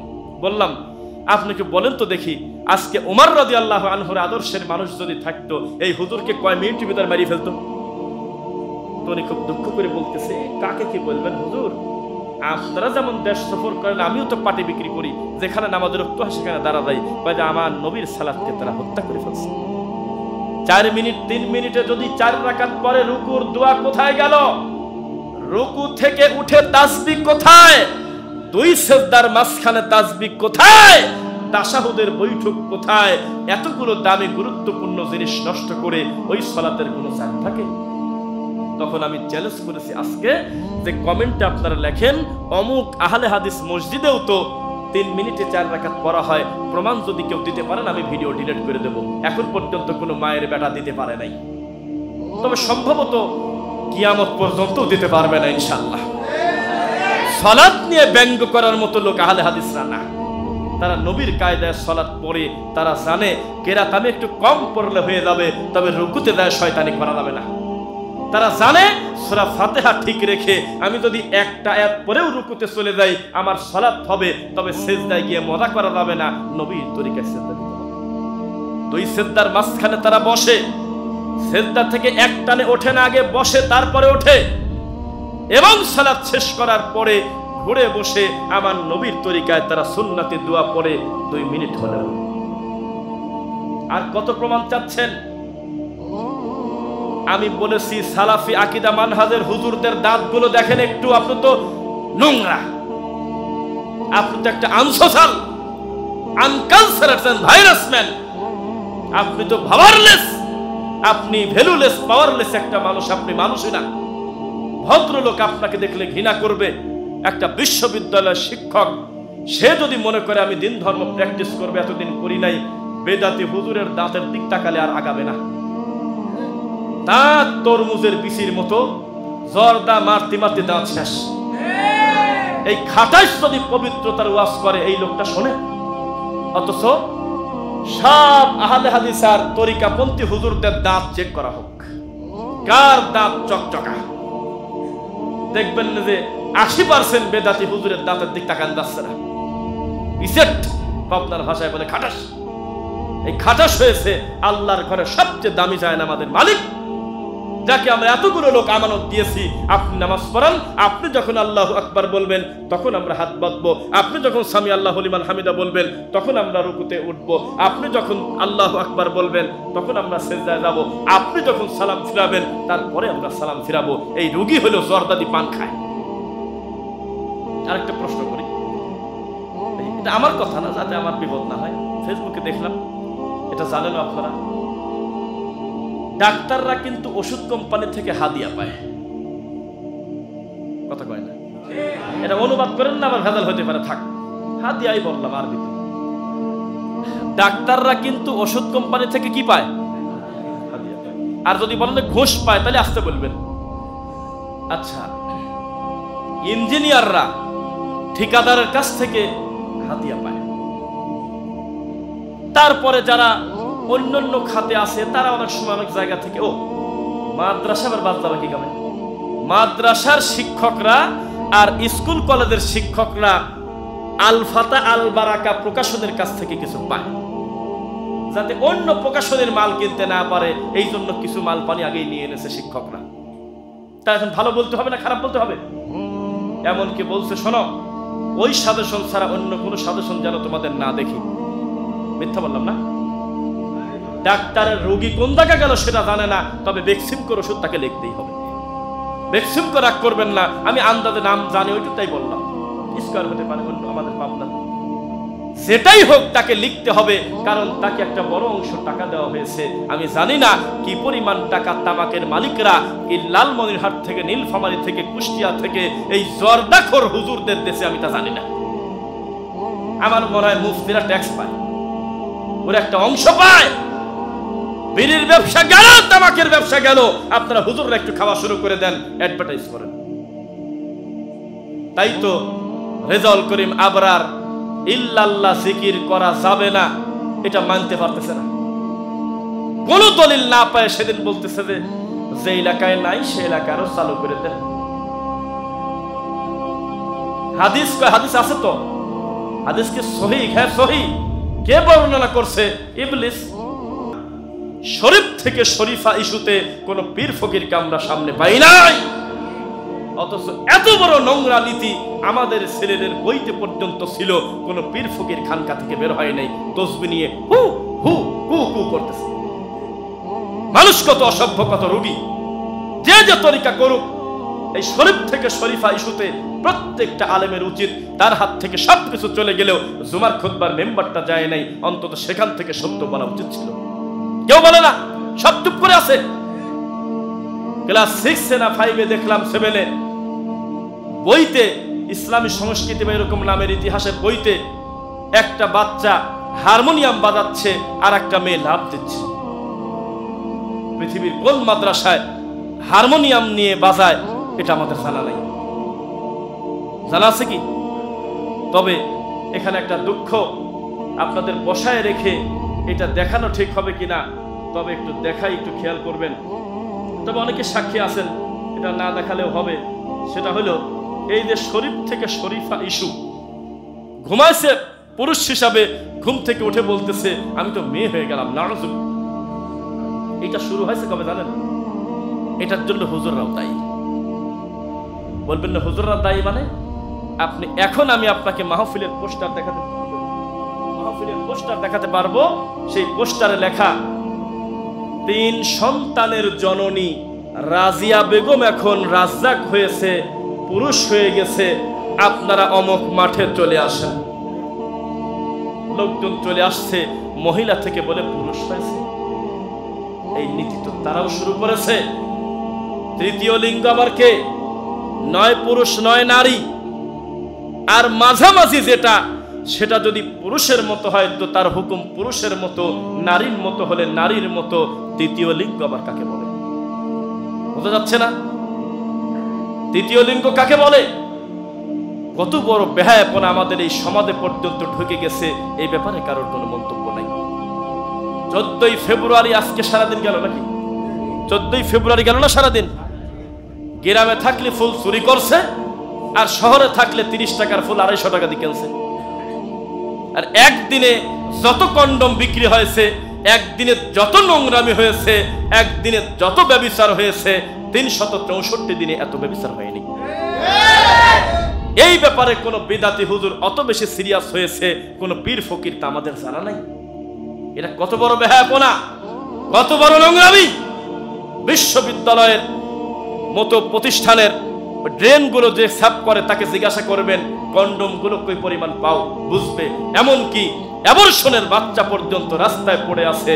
এ জাতির উন্নতি কবে হবে? নাউযুবিল্লাহি মিন যালিক। জাতির কত অবক্ষয়, জাতি প্রতিবন্ধীর দিকে আগাচ্ছে। 3 বছরের বাচ্চা মোবাইল না দিলে খায় না। রাত বাজি গেছে 3টা, মোবাইল হাত থেকে টান দিলি হু হু করে কাঁদে। সারাদিন কিছু খেতে চায় না। জোর করে যদি মা গলার ভিতর কিছু দিতে চায়, গালে যায় আর টুক করে গিলে ফেলে, কারণ ওর পুরা ফোকাস হলো মোবাইলের দিকে। অথচ সায়েন্টিফিক্যালি ব্যাখ্যা, সমস্ত চিকিৎসা বিজ্ঞানী ডাক্তাররা একমত, পর্যাপ্ত খাবার যদি চিবিয়ে না খায়, স্টমাকে গিয়ে সেটা বিপরীত কাজ করে, কোনো উপকার আসে না। আপনার এই 3 বছর 2 বছরের বাচ্চা যেভাবে মোবাইলের নেশায় পাগল হয়ে গেছে, এটা গাঁজার থেকে মদের থেকে বড় ভয়াবহ রূপ নিয়েছে। পরবর্তী প্রজন্ম প্রতিবন্ধী হতে যাচ্ছে, আপনি অপেক্ষা করেন, এখন যদি সতর্ক না হন। এবার আসেন, যেহেতু পরিস্থিতি আমাদের যেমনই হোক, যে মানুষগুলো আমাদের এই মুখামুখি বসেছে, এর থেকে অনেক বেশি মানুষ চাতক পাখির মতো নীরব হয়ে একটু আগে আমাদের কথা শুনতেছিল। কি বলেন? কিন্তু আল্লাহ সিদ্ধান্ত মানতে বাধ্য না আপনি? আল্লাহর নবীর ছেলে ইব্রাহিম মরে গেছে, নাম শুনছেন? কি নাম বললাম? নবীর ছেলে হয়েছিল না? হয় নাই না? ইব্রাহিম নামক একটা ছেলে আমার নবীর হয়ে মারা গেছে। তখন আবার আকাশে চন্দ্রগ্রহণ উঠে গেছে। আল্লাহু আকবার। এটা নিদর্শন না? তো এক শ্রেণীর সাহাবীরা সাইলে বলাবলি করতেছে চন্দ্রগ্রহণ হবে না, আবার নবীর ছেলে ইব্রাহিমও মরে গেল, আকাশে চন্দ্রগ্রহণ হইল। এইটুক কথা আমার নবী সহ্য করতে পারে নাই। তিনি লাঠি হাতে করে দাঁড়িয়ে, মেম্বারে দাঁড়িয়ে চিৎকার দিয়ে বললেন, কে সে যে বলে ইব্রাহিম মরে গেছে জন্য চন্দ্রগ্রহণ হয়েছে, তাকে বলে দাও আমার ছেলে মরার সাথে চন্দ্রগ্রহণের কোনো সম্পর্ক নাই, ওটা আল্লাহর নিদর্শন, ঠিক কিনা বলেন? আপনি এত আবেগী, সাইদি সাহেব বেচারা যখন বেঁচে ছিল জেলে, তখন আপনি তাকে চাঁদে পাঠাইছিলেন একবার। আরে আলটু ফালতু লোক বললে তো একটা কথা সহ্য হয়, হুজুর মানুষ জালসান মাই কিনে বলতেছে, আমি নিজেও দেখছি। একটা মানুষকে এভাবে ব্যঙ্গ করে? কত নবী জান্নাতি মানুষ দুনিয়া থেকে গেল, তাদের ফটোকপি উপরে গেল না, জীবিত থাকতে এক কপি জেলে আর এক কপি চাঁদে। এর নাম হলো অসভ্য বাঙালি জাত। এত খারাপ লোকটা মারা গেল, তাও তাকে ছাড় দেয় নাই। তার জন্য অন্তর থেকে দোয়া করা বাদ দিয়ে বলতেছে ভূমিকম্প হবে না, আবার কোরআনের পাখি মরে গেল। দেখেন দেখেন, ফেসবুকে দেখেন, হাজার হাজার ভিডিও পাবেন, শত শত কন্টেন্ট পাবেন, শত শত ইউটিউবার পাবেন, তারা লেখছে যেই সাইদি সাহেব মরে গেল, আল্লাহর আকাশ থেকে শব্দ হয়ে জমিন কাঁপে উঠল। অথচ 18 কোটি মানুষের ভিতরে আমরা জানি না ওই টাইমে কোনো গণেশও মরে যেতে পারে। কত ঠাকুরও তো মরে গেছে, যায় নাই? ওই একই টাইমে বাংলাদেশের আনাসে কানাসে কত অমুসলিম হয়তো মারা গেছে, মালায়ন। তাহলে মাটিকে তার জন্য কাঁদল? এই জাতির আবেগ বাদ দিলে কিছুই থাকে না, দলিলের কোনো দাম নাই। পটলের চাইতে ইসলামের দাম কম বাঙালির কাছে, বেগুনের চাইতে কম দামি জিনিসের নাম হলো ইসলাম আমাদের হুজুরদের কাছে। সব জিনিস তদন্ত করে চলে, একমাত্র ইসলাম তদন্ত ছাড়াই চলে। বোঝা যাচ্ছে? তদন্ত করে করবেন ইনশাআল্লাহ। তাহলে আপনাদের একটা করে আমল দিয়ে বক্তব্য শেষ করব। এক, পুরুষ মানুষ জীবনে কোনোদিন গলায় গোল্ড নেবেন না, সোনা নেবেন না, বলেন ইনশাআল্লাহ। আরে আমল দিচ্ছি, 5টা আমল নিয়ে বাড়িতে চলে যান, আর বুঝবেন ইনশাআল্লাহ কিছু আমি আমলিয়াত কিছু শুনতে পারছি ইনশাআল্লাহ। আমার নবী একদিন এক হাতে এইভাবে রেশমি কাপড় আর এক হাতে স্বর্ণ উঁচু করে ধরে তিনি বললেন, ইন্না হাযাইনি হারাম আলা যুকুরি উম্মতি, আমার উম্মতের পুরুষদের জন্য এই 2টা জিনিস কিয়ামত পর্যন্ত হারাম করা হলো। 1 রেশমি কাপড়, 2 স্বর্ণ। আপনাদের নতুন বর নামে না গাড়ি থেকে প্রতিবন্ধীর বাচ্চা গলায় মালা না দিলে। জামাই নেমে যেতে যাচ্ছে বলে আরো কিছু সময় বসে থাক, তোকে নিতে আসছে নাকি, তুই তো প্রতিবন্ধী, তুই নামবি কেন? তোকে গলায় মালা দিক তারপরে নামবি। আর ওই গরিব মানুষ বেচারা মেয়ের বাপ, ও বলছিল যে একটা মোবাইল দিয়ে গিন, মাথা খারাপ, ও ছাতা নাই কার কাছে, একটা সেন দিকা মেয়ের কাছে থাকবি না, ওই কি গায়ে দিয়ে ঘুরবি নাকি? তখন কষ্ট করে টাকা দিয়ে চেন বানিয়ে এই গরুর গলায় দিচ্ছে। আমি গরু বললাম, রাগ করবেন না, কারণ আপনি নবীর অনুমতির বাইরে আমার নবীর বিরোধিতা দিয়েই আপনার বিবাহটা শুরু হলো। নবী বলেছে হারাম, 3 মিনিট পড়লেও হারাম, 30 বছর পড়লেও হারাম। 2, পুরুষ মানুষ কোনোদিন পায়জামা তো বহু দূরের কথা, লুঙ্গি প্যান্ট পায়জামা কোনো কিছু আপনারা টাকনুর নিচে পড়বেন না ইনশাআল্লাহ। মনে থাকবে, জীবনে কোনোদিন এই পবিত্র মুখে জর্দা দিবেন না, গুল দিবেন না, নেশাদার দ্রব্য খাবেন না, সিগারেট খাবেন না, তামাক খাবেন না ইনশাআল্লাহ। মনে থাকবে। 4, 5 ওয়াক্ত সালাত আদায় করবেন ইনশাআল্লাহ। 6, পর্দার বিষয়ে খুব গুরুত্ব দিবেন, এটা কোনো নফল কাজ না, মনে থাকবে ইনশাআল্লাহ। 7, মানুষের নিন্দা করবেন না, মানুষের নিন্দা করবেন না কখনো। বোঝা যাচ্ছে? যদি বলেন যে তাহলে আপনারা পীরদের বিরোধিতা করেন কেন, আমাদের নিন্দা করতে মানা করে, আমরা নিন্দা করি যাতে এই কুলাঙ্গারদের থেকে আপনারা নিরীহ মানুষ সতর্ক থাকেন। এটাকে গীবত বলে না, এটাকে বলা হয় হলো ফরজ দায়িত্ব পালন করা। বোঝা যাচ্ছে? ওই পাশে একটা খানকা আছে, যেই খানকাতে গিয়ে প্রতিদিন আপনার চাচাতো ভাইয়ের মতো নিরীহ কত মানুষ গিয়ে তার লা ইলাহা ইল্লাল্লাহ বিক্রি করে দিচ্ছে একটা সেজদার মাধ্যমে। ওই কুলাঙ্গারের নাম ধরে চিৎকার দিয়ে জাতিকে সচেতন করতে হবে, এটা আপনার উপরে ফরজ, এটা কোনো গীবত না। যারা তাবিজের ব্যবসা করে তাদের বিরোধিতা করার উদ্দেশ্য যাতে তাদের কাছে মানুষ না যায়, মনে থাকবে। 7, 8, ভুল করেও আমলের ভিতরে কোনো বিদআত করবেন না ইনশাআল্লাহ। পড়েন। যদি বলেন আমি বুঝবো কিভাবে বেদাত, যেভাবে মূর্খ মানুষ হওয়ার পরেও অন্য কেউ আপনার জমি লিখে নিতে পারতেছে না, কাগজটা আপনি খুব হিসাব করে রেখে দিয়েছেন, ওইভাবে আপনার আমলটাকে সুন্দর করে সাজাবেন যাতে কোনো বেদাত ঢুকতে না পারে, যাতে কোনো শিরিক ঢুকতে না পারে, বলেন ইনশাআল্লাহ। 8, খবরদার জীবন চলে যাক আল্লাহর তাওহীদের কোনো ক্ষতি হতে দিবেন না, কোনোদিন কোনো শিরিক করবেন না, মনে থাকবে। 9, কোনো ঝগড়া নাই, ফাসাদ নাই, প্রত্যেকটা মানুষকে আপনি দাওয়াত দিবেন আল্লাহর তাওহীদের দাওয়াত, মন্দ জিনিস আপনি দাওয়াত দিবেন না। মনে থাকবে, তাওহীদের দাওয়াত যেদিন বন্ধ হয়ে যাবে সেদিন এই দুনিয়া থাকবে না। আদম আলাইহিস সালাম দাওয়াত দিয়েছিলেন লা ইলাহা ইল্লাল্লাহর, নূহ আলাইহিস সালাম দাওয়াত দিয়েছিলেন লা ইলাহা ইল্লাল্লাহর, প্রত্যেকটা নবী দাওয়াত দিয়েছে লা ইলাহা ইল্লাল্লাহ দাওয়াত। মনে থাকবে ইনশাআল্লাহ। কিন্তু মানুষ তো মানুষের প্রতি মিথ্যারোপ করে। মানুষ তো ইউসুফ আর জুলেখার প্রেম কাহিনী নিয়ে ছবি বানিয়েছে, অথচ মানুষ জানে না ইউসুফ আলাইহিস সালাম বেসেছে আল্লাহকে ভালো, জুলাইখা বেসেছে ইউসুফকে ভালো।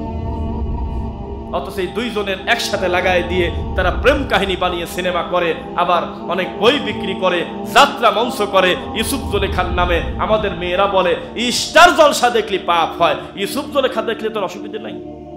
এটা তো নবীদের ঘটনা। নাউজুবিল্লাহ। বোঝা কি যাচ্ছে? ইউসুফ জুলেখার ঘটনা দেখতেছেন আমাদের সমাজের মানুষ। আস্তাগফিরুল্লাহ। একটা নবীর প্রতি অপবাদ দেয়। এখন আমার মুখের দিকে তাকান, আমার মনে হয় আপনার শরীরের লোম দাঁড়িয়ে যাওয়ার কথা। দেখেন, ইউসুফ আলাইহিস সালামকে জুলাইখা চক্রান্ত করতেছে যাতে তাকে দিয়ে খারাপ কাজ করানো যায়। যদিও তার নাম জুলাইখা এভাবে কোরআন হাদিসে সরাসরি আমরা পাই নাই, তবে ধরে নেন জুলাইখা, মিস্টার XYZ। তো উনি যখন তাকে ধরতে যাচ্ছে যে তার সাথে তাতে খারাপ কাজ করে, তখন ইউসুফ আলাইহিস সালাম বলল যে কি করা যায়, বাঁচা তো গেল না। তখন তিনি দৌড় দিছে, আল্লাহ ভরসা বলে দিছে দৌড়। যেই দৌড় দিছে, সাবআত আবওয়াব, 7টা বড় বড় দরজার বড় বড় চাবি নাই তার কাছে, কিন্তু তালা ঝুলতেছে আটকানো। আল্লাহ চাবিবিহীন 7টা দরজা খুলে দিয়েছে। সারাটা জীবন যিনি বেসেছে আল্লাহকে ভালো, আর সেই মানুষের নামে অপবাদ দিয়ে আপনারা বানাইছেন কি যে ইউসুফ জুলেখার প্রেম কাহিনী। আস্তাগফিরুল্লাহল আযীম। এই জাতি কত অসভ্য, নবীদের পর তারা অপবাদ দেয়।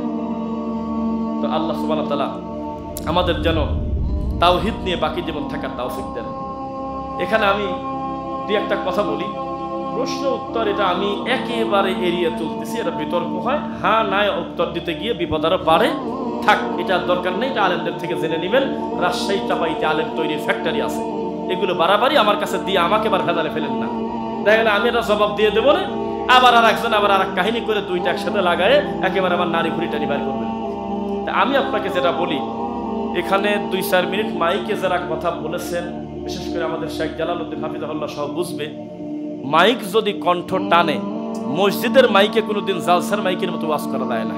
20-30 মিনিট 40 মিনিট সেখানে 1.5-2 ঘন্টা 1.5-2 ঘন্টা দাঁড়িয়ে কথা বলা, এটা একটা জুলুম। আমার নিজের প্রতি কষ্ট হচ্ছে, কণ্ঠটা টানতেছে। আর জালসায় কি হয়, হেলান দিয়ে কথা বলা যায়, চতুর্দিকে মাইক, কোনো রকম শব্দ হলেই টনটন আওয়াজ হয়। কিন্তু আমি গলার জোরে প্রেশার দিয়ে আমি কথা বলতেছি যাতে আমার কথার ভেতরে কোনো দুর্বলতা না থাকে।